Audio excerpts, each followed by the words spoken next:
TV6 news network में आपका स्वागत है। मैं हूं डॉक्टर मुजफ्फर गजाली। आज हमारे साथ देश के जाने माने राजनीतिक, आर्थिक एवं विदेश नीति के जानकार श्री दिनेश वोरा जी हैं। सर, आपका हमारे इस खास प्रोग्राम में स्वागत है। एक और NDA अपना कुनबा बढ़ाने में लगा है, दूसरी ओर इंडिया अलायंस को तोड़ने की कोशिशें हो रही हैं। ऐसे में 2024 के चुनाव में इसका क्या भविष्य आप देखते हैं?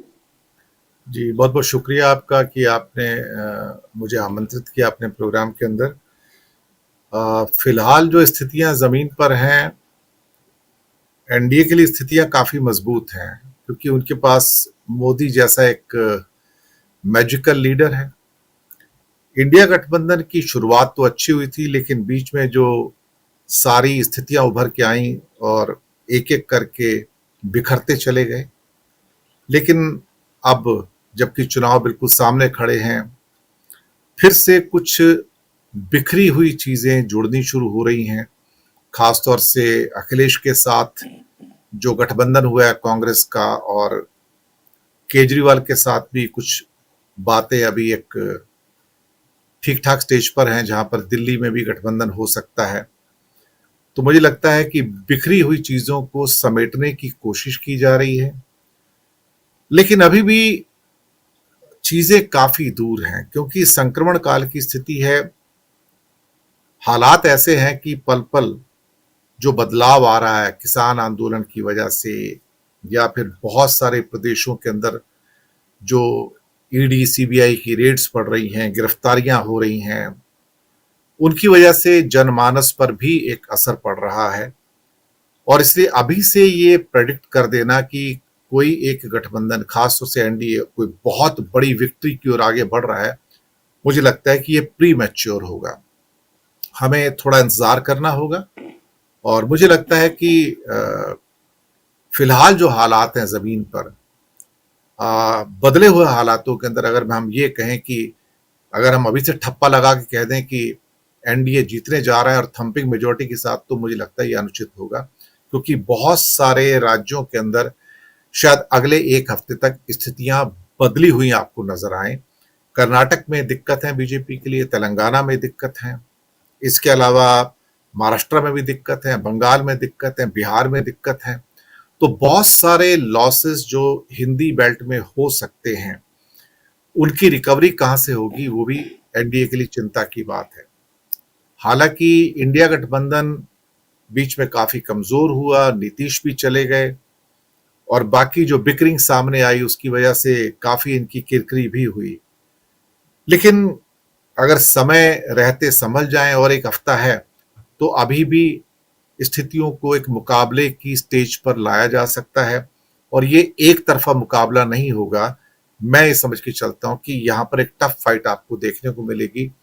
दक्षिण के राज्यों में भी, उत्तर में भी, और पश्चिम में, हो सकता है उत्तर के कई राज्यों के अंदर जो हिंदी पट्टी के राज्य हैं, वहां पर चीजें बीजेपी के पक्ष में जाती हुई आपको नजर आए। लेकिन अगर कोशिश की जाए, गठबंधन को सशक्त रूप से पुटअप किया जाए, तो हिंदी पट्टी में भी कुछ आंशिक सफलताएं इंडिया गठबंधन को मिल जाएं, मुझे इसमें कोई संदेह नहीं है। आप बहुत लंबे समय से राजनीति को देख रहे हैं, देश के हालातों को देख रहे हैं। मेरा ये सवाल है कि हाईकोर्ट के जिस आदेश के बाद मणिपुर में हिंसा भड़की, जिसे 10वां महीना चल रहा है, लेकिन अभी तक मणिपुर पूरी तरह शांत नहीं हुआ है। अब कोर्ट ने अपने आदेश के उस हिस्से को निकाल दिया है। हिंसा के लिए, माहौल को खराब करने के लिए कौन जिम्मेदार होगा? देखिए, दक्षिणपंथी ताकतें भारत के अंदर जो अल्पसंख्यक समुदाय हैं, और इवन हिंदुओं का भी वो समुदाय जो दक्षिण पंथ के साथ अपनी सहमति नहीं जताता है, पूरी राजनीति इस किस्म की है बीजेपी की कि उनको एक किस्म से हाशिए पर धकेल दिया जाए। मणिपुर में जिस ढंग से कुकीज यानी कि ईसाइयों को हाई कोर्ट के जजमेंट का बहाना बना के जो वहां पर अत्याचार हुए, 254 से अधिक चर्च जला दिए गए और तोड़ दिए गए, और जो खाई बनी है वहां पर हिंदुओं और ईसाइयों के बीच में, वो ऑलमोस्ट अब ब्रिज करना बहुत मुश्किल है। उसका असर मिजोरम पर भी है, नागालैंड पर भी है, मेघालय में भी है।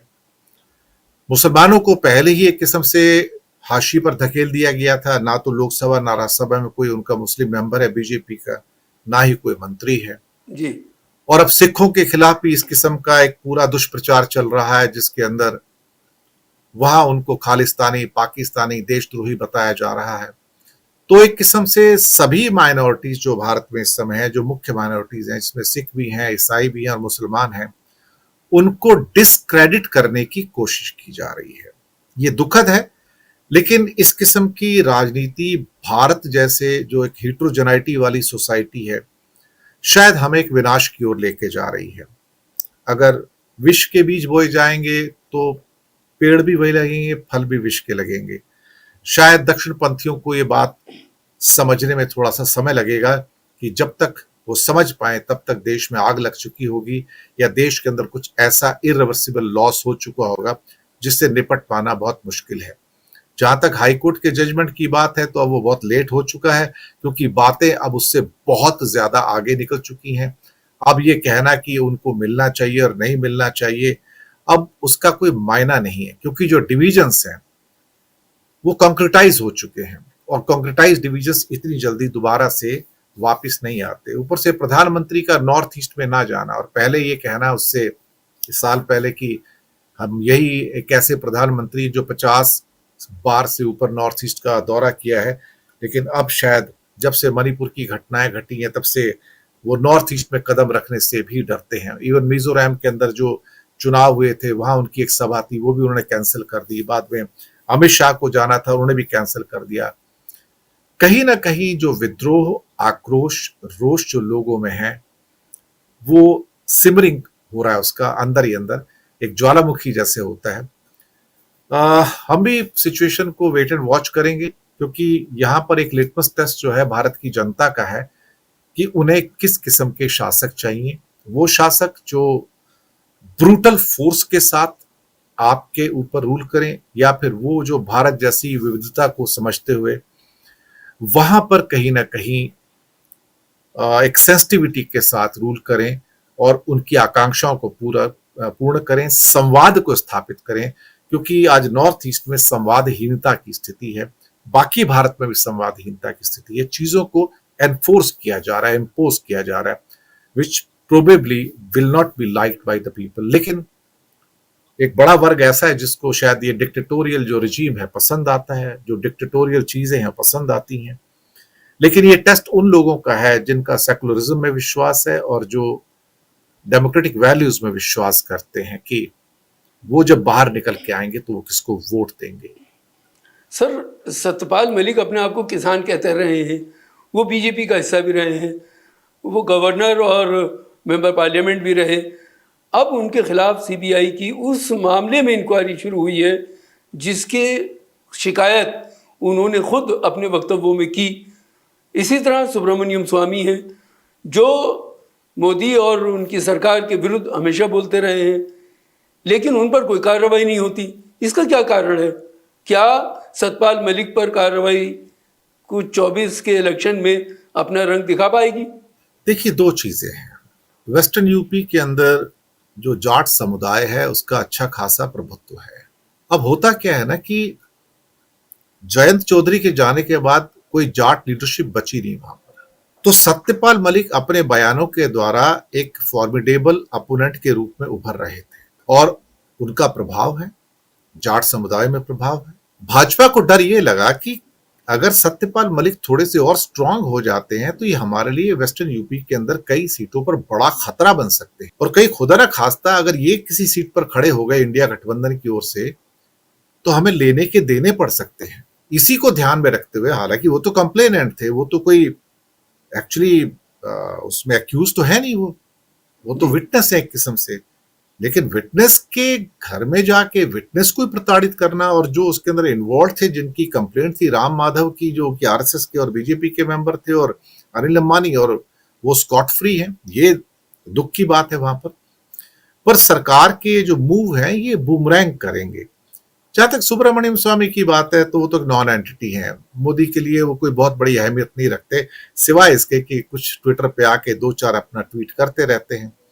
तो एक किस्म से उनकी अपनी एक न्यूसेंस वैल्यू है। लेकिन जहां तक सत्यपाल मलिक की बात है तो वो तो नॉन एंटिटी है, मोदी के लिए वो कोई बहुत बड़ी अहमियत नहीं रखते, सिवाय इसके कि कुछ ट्विटर पे आके 2-4 अपना ट्वीट करते रहते हैं। तो एक किस्म से उनकी अपनी एक न्यूसेंस वैल्यू है। लेकिन कोई ऐसी इलेक्टोरल वैल्यू नहीं है जिसके द्वारा कि वो मोदी के जो प्रोस्पेक्ट्स हैं उसको डैमेज कर पाए, या फिर एक किस्म से कहा जाए कि वो कुछ ना कुछ भारतीय जनता पार्टी का कोई नुकसान कर पाए। मुझे नहीं लगता कि सुब्रमण्यम स्वामी इस समय कोई उनका कोई गहरा वेट है इस टाइम राजनीति के अंदर।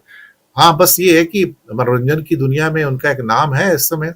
आप भी हैरान हो गए मैं मनोरंजन वर्ड क्यों यूज कर रहा हूँ, क्योंकि ultimately his tweets only entertain, लेकिन उनका जमीन पे तो कोई असर है नहीं देखा जाए तो, और इसलिए मोदी और पूरी बीजेपी चुप रहती है उनके ऊपर, और कोई फर्क नहीं पड़ता उनको। लेकिन हाँ, Satyapal Malik was a pretty heavy weight, and मुझे लगता है कि वेस्टर्न यूपी की 5, 7, 10 सीटों के ऊपर काफी बुरा प्रभाव डाल सकते थे।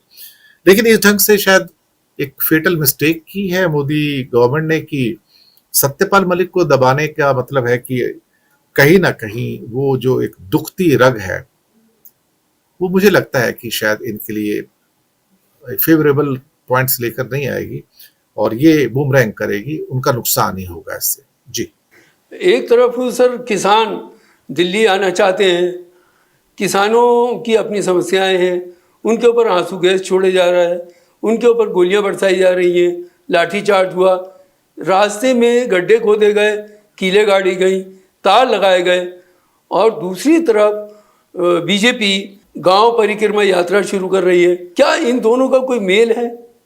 देखिए, किसानों की जो समस्या वो तो है, किसानों की समस्या सिर्फ भारत में नहीं, पूरे वर्ल्ड वाइड है इस टाइम, और यूरोप के अंदर, पोलैंड में, स्पेन में, हंगरी, जर्मनी, फ्रांस, बुल्गारिया, और मैंने डिटेल में इनके ऊपर पूरी रिपोर्टिंग भी की है और काफी आर्टिकल्स भी हैं मेरे, कि पूरी दुनिया में जो उनकी डिमांड्स हैं क्या हैं। सब्सिडी कट्स की उनकी डिमांड है, डीजल के ऊपर जो सब्सिडी कट है उसकी डिमांड है, 2050 के जो नाइट्रोजन और कार्बन के एमिशंस के जो उनके टारगेट हैं यूरोप के अंदर, जो जीरो एमिशन पे लेके आना है, तो उसके लिए वो उनको फोर्स कर रहे हैं कि जो फर्टिलाइजर्स और पेस्टिसाइड्स को कट किया जाए ड्रास्टिकली, और उसकी जगह जो नेचुरल फर्टिलाइजर्स हैं या पेस्टिसाइड्स हैं उसका उपयोग किया जाए। वो किसान मानने को तैयार नहीं है, क्योंकि इससे उनको लगता है कि उनकी ना केवल खेती की प्रोडक्शन डाउन हो जाएगी, उसकी कीमत भी नहीं मिलेगी, और साथ में उनकी परेशानियां बढ़ेंगी। लेकिन that's a democratic way of these European governments, that they have not opposed the entry of those tractors in European countries or European cities, and the police is just watching from the sidelines.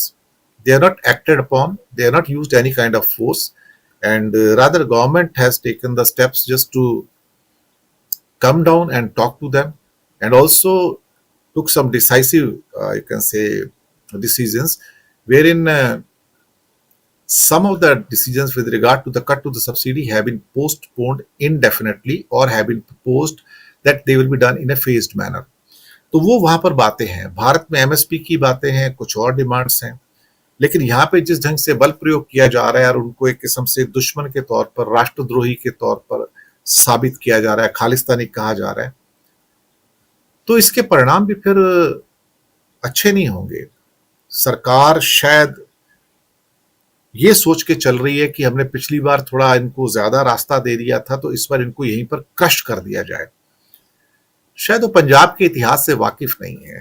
तो जो हमारे गुजरात के सत्ताधीश हैं जो दिल्ली में बैठे हैं उन्हें एक बार पंजाब की हिस्ट्री पढ़ लेनी चाहिए कि जिस कौम ने मुगलों के सामने घुटने नहीं टेके, जिस कौम ने ब्रिटिश के सामने घुटने नहीं टेके, सर कटा दिए लेकिन घुटने नहीं टेके, क्या वो भगत सिंह थे, लाला लाजपत राय थे, गुरु तेग बहादुर थे, लंबी फेहरिस्त है साहब जिन्होंने कुर्बानियां दी हैं वहां पर। तो मैं नहीं समझता कि वो घुटने टेकेंगे, और अगर इन गुजराती सत्ताधीशों को लगता है कि हम उनको क्रश कर सकते हैं, तो इतिहास पढ़ लें एक बार, मैं कहेंगे तो उन्हें पता लग जाएगा पिछले 500 साल के इतिहास में इस कौम ने कभी किसी के सामने सर नहीं झुकाया है, ये मैं कहना चाहता हूँ। जी, गांव परिक्रमा यात्रा जो बीजेपी ने शुरू की है और जिसके तहत ये कहा जा रहा है कि हम किसानों से सीधे मुलाकात करेंगे, अभी तक का रिकॉर्ड यह है कि बीजेपी सीधे तौर पर किसी भी विपक्ष के सवाल का या जनता के किसी सवाल का जवाब नहीं देती, बल्कि वो उसको मैनिपुलेट करने की कोशिश करती है। तो क्या गांव परिक्रमा के तहत किसान आंदोलन की तरफ से ध्यान हटाने का मंसूबा है? आप क्या समझते हैं? नहीं, ध्यान नहीं हटेगा, नहीं, ध्यान नहीं हटता। देखिए, ध्यान हमेशा वहीं जाता है जहां पर आक्रोश है, जहां पर लोग बहुत ज्यादा गुस्से में हैं। और ये देश ही नहीं, विदेश के अंदर भी इनकी अटेंशन है। आज दुनिया के बड़े बड़े चैनल्स हैं जिसमें आपके वियन भी हैं, फ्रांस 24 है, बीबीसी है, CNN है। ये सारी पिक्चर्स तो देश विदेश में पहुंच रही है ना, दे आर वॉचिंग इट ना, how we are treating our farmers. और उनको एक खास चीज और समझ आ रही है कि यूरोप में जिस ढंग से फार्मर्स को ट्रीट किया जा रहा है, दैट इज डेमोक्रेटिक वे। उन्हें यह भी समझ में आ रहा है कि भारत में जो बल प्रयोग किया जा रहा है, that is God mother of democracy, जो मोदी जी टाउट करते हैं। तो एक ग्राम परिक्रमा वगैरह ये सब हम्बक है, कुछ नहीं है, ये सिर्फ टेंट्रम्स हैं, इनसे कुछ होने वाला नहीं है, क्योंकि लोगों का ध्यान तो ले दे के पंजाब बॉर्डर पे ही है। और बहुत ज्यादा अगर इनको क्रश करने की कोशिश की, शायद इसके परिणाम बहुत बहुत बड़े हो सकते हैं। मैं अभी कुछ कहना नहीं चाहूंगा, सर लेकिन एक और चीज़ अभी देखी मैंने कि जिस तरह दुश्मनों के खिलाफ जंग के मौके पर इस्तेमाल किए जाते हैं वेपन्स, वो वेपन्स दिखाई दिए किसानों को रोकने के लिए। उनमें से जैसे वाइस कैनन है, उसका भी इंतजाम कर रखा है। इसका क्या मतलब है? कर लें जो करना कर लें। वैसे भी रबर बुलेट्स छोड़ी जा रही हैं, कुछ एक दो पिस्टल से भी एक व्यक्ति को शूट किया गया है, वाटर कैनन्स भी हैं, ड्रोन से आप टीयर गैस के शेल्स भी छोड़ रहे हैं। तो जो आपको यूज करना है फोर्स कर लीजिए, पैरामिलिट्री फोर्सेस ऑलरेडी वहां पे, आर्मी को भी बुला लीजिए, जो भी करना है, मोटार से भी बुला लीजिए। एक ही कसर रह गई है कि वहां पर लैंड माइन्स बिछा दीजिए, बाकी सारे तो कील कांटे आपने लगा दिए। तो फिर अगर आपको लगता है कि इतनी बड़ी बख्तरबंद गाड़ियां आ रही हैं इनकी और ये पाकिस्तान के टैंक्स हैं सारे, तो एक लैंड माइन्स और बिछा दीजिए, आएंगे तो उड़ जाएंगे, करने दीजिए साहब। हर चीज का एक परिणाम है।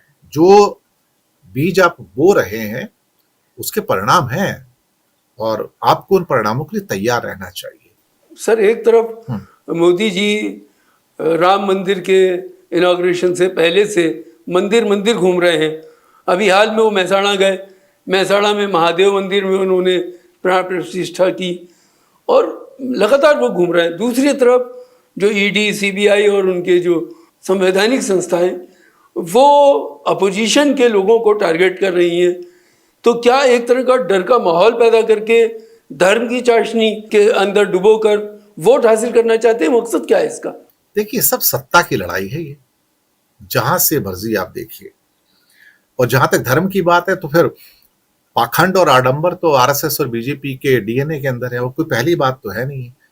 इसको और बढ़ा चढ़ा के उनको पता है कि यही आखिरी रास्ता है कि धर्म की अफीम चटाओ और उसके द्वारा फिर बाद में वोट बटोरो।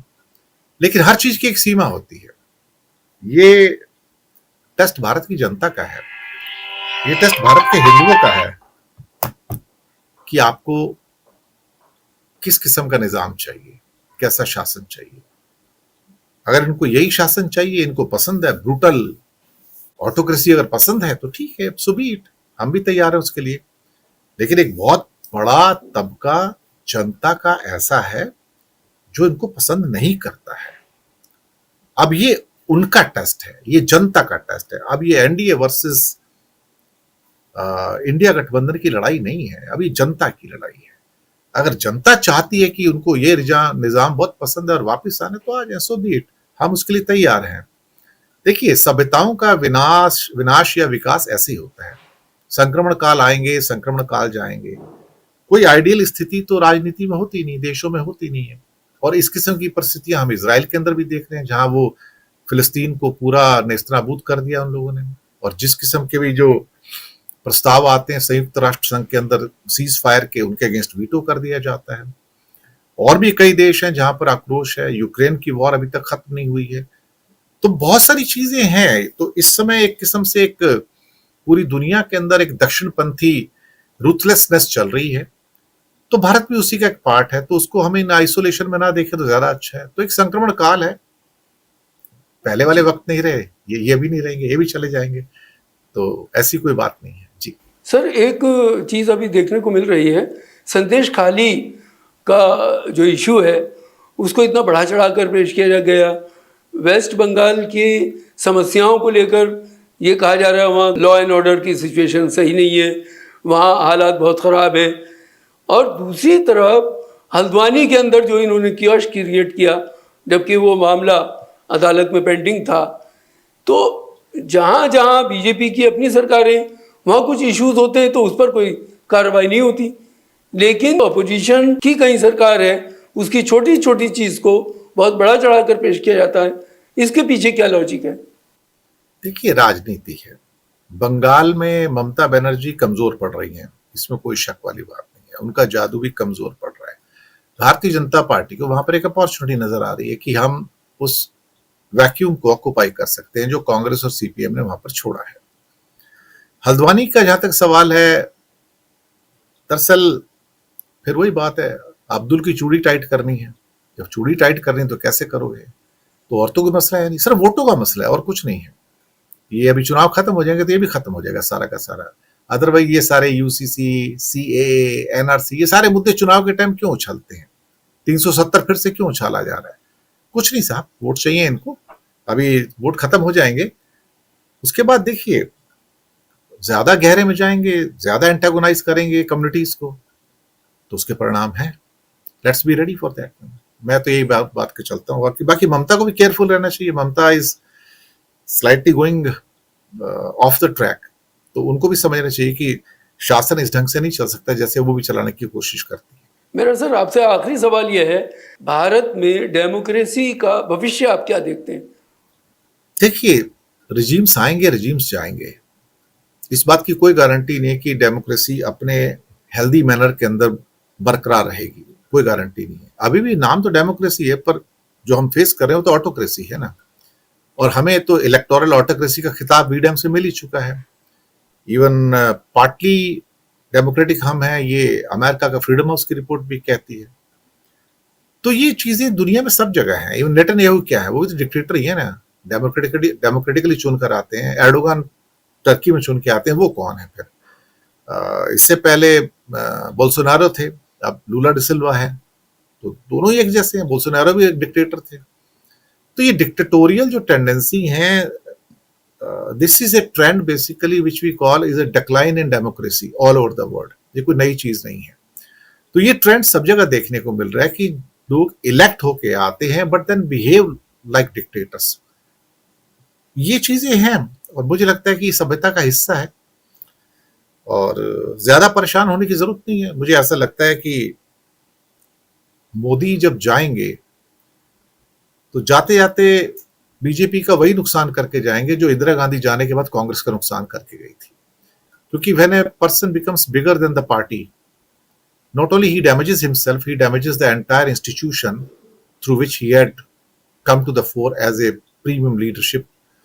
So मुझे लगता है कि मोदी की गारंटी, मोदी का वोट, मोदी की सरकार, मोदी के नाम सब कुछ, मोदी के नाम, तो वेयर इज बीजेपी देन? तो कुछ नहीं कर रहे हैं, वो एक भस्मासुर की तरह बाद में बीजेपी को ही बर्बाद करके जाएंगे और कुछ नहीं है। और वो जो वैक्यूम पैदा होगा, उस वैक्यूम को भरने वाला कोई भी नहीं है वहां पर इस समय। आपको अगर कोई समझता होगा कि कोई अमित शाह को वोट मिल जाएंगे और इंडिया, कोई नहीं देता उसको। योगी आदित्यनाथ तो कोई वोट देगा, कोई नहीं देता। He doesn't have a recognition anywhere else outside the UP sir. और बाकी तो कोई है नहीं। आपको लगता है कि मोहन यादव या भजनलाल शर्मा कोई आइकॉनिक लीडरशिप है? नहीं साहब, ये अपनी जगह नहीं जीत सकती, अपनी कॉन्स्टिट्यूंसी नहीं जीत सकते, ये हमें क्या जिताएंगे?